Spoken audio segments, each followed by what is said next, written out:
On a highway in the middle of nowhere, Liv and Will, recently married, have come to the great outdoors for their honeymoon. A charming husband and a lovely wife. It seemed like a sweet, romantic getaway. But then, just as Will was resting his head on the seat, Liv slowly developed a strange expression. A day earlier, while preparing for her honeymoon, the woman had accidentally read a terrible secret in her husband's notebook. That Will had been seeing another woman behind her back. That wasn't the main reason Liv was so angry. It was the fact that Will had promised the woman that he would leave Liv soon. This was a huge irony and a joke to Liv, who had just gotten married and was looking forward to a happily ever after. In the moment of Liv's heartbreak, revenge became her only choice, and the idea of killing her husband became stronger and stronger in Liv's mind. So the honeymoon trip gave Liv a chance to take revenge. As for how to get out of here after killing Will, Liv already had a perfect plan. Liv knew that Will had a serious fear of heights, so she thoughtfully told her husband, "You can't face your fears just because you're afraid." Under Liv's persuasive words, Will finally approached the edge of the cliff with heavy steps, and with Liv's encouragement, Will finally held Liv's hand and stood on the edge of the cliff. In order to let down his guard, Liv took the initiative to take out her cell phone to take a close photo. Then she quietly stepped back, and Will seemed to really relax. Just as he was about to look out over the landscape, Liv slowly reached out from behind. Just as the fearful husband was about to look out over the distant landscape, Liv slowly extended her right hand from behind. Suddenly, Liv's behavior was interrupted by a voice. Liv never thought that such a good opportunity would be interrupted by a woman asking for directions. As she watched her enthusiastic husband walk over to help, Liv realized that she had lost her chance, but she wouldn't give up, as long as she killed him on her honeymoon. So more plans began to come to her mind, like stoning Will when he wasn't looking, but that would be too much trouble to handle, or distracting Will while he was driving, but that would put Liv in danger herself, and to kill Will without attracting attention. It would have to happen in a seemingly normal accident. Next, Liv had another opportunity. She'd have her husband killed in front of everyone, and no one would ever suspect her afterward, because this time the two of them had signed up for a rafting experience. So Liv boarded the boat before her husband did. She pulled out a hidden knife and cut at the footstrap on her husband's seat. When it almost snapped, she sat down as if nothing had happened. When her husband, who was on board, unknowingly put his feet in the restraints, the shadow of death loomed over the man's head. As the boat began to drift slowly into the distance, Liv was sure that as soon as she passed through the swift current ahead, there was a good chance that her husband would be swept into the water under the force of the inertia.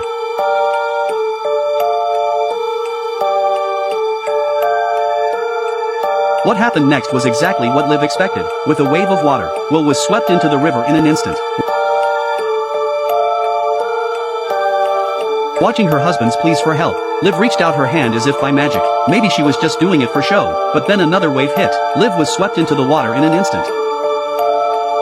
A woman created an accident to kill her husband who betrayed her. She was going to let her husband drown in the river. What she didn't realize was that she was also swept into the water by a sudden wave. She thought her life was about to end, but her husband jumped into the water without a second thought. They both survived. It's a good thing Will didn't know his wife was trying to kill him. They raised a celebratory glass in honor of their narrow escape. And after being saved by her husband, Liv suddenly had a moment of hesitation. She didn't know if she should continue to take action against the man who had betrayed her. Just as Liv began to waver, Will's actions that night strengthened her resolve. Will had been in contact with another woman behind Liv's back, and this woman was the trigger for Liv to kill Will. So the next day, as she continued her honeymoon, Liv took her time. Liv was looking for the right moment to kill Will in an accident. This time, the two were going on a hike through the forest. However, just as they reached the entrance to the forest, a blonde woman suddenly called out Will's name. When he saw the woman, Will's face became very serious. Looking at this sexy and alluring woman in front of him, Liv's sixth sense instantly realized that she might be the woman who had been in secret contact with Will. Will's expression also seemed to indicate this. However, Liv pretended that she didn't know, and casually asked who she was. Will nervously explains that she's a former co-worker. Her name was Carla. Carla hugged Liv warmly.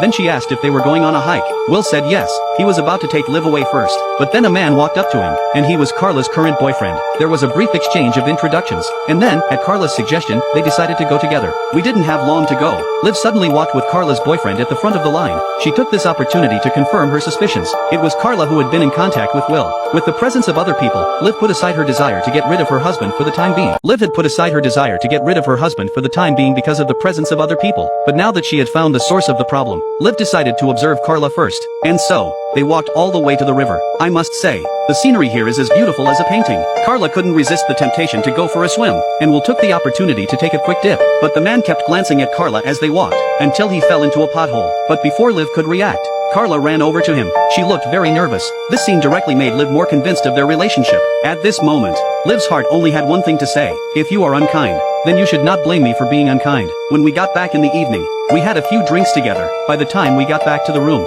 Liv was already drunk and collapsed on the floor. She didn't know how long it had been. When Liv sobered up a bit, she realized that Will had gone somewhere. In a daze, she went to the table and picked up Will's cell phone. She found a message on it. It said to meet him at the waterfall at 1 a.m. It was obvious this was Carla, so a furious Liv didn't hesitate. In the pouring rain of the night, she made her way to the meeting place. She saw a man in a raincoat standing there. Liv's heart was filled with rage. She rushed right over to him, no matter what.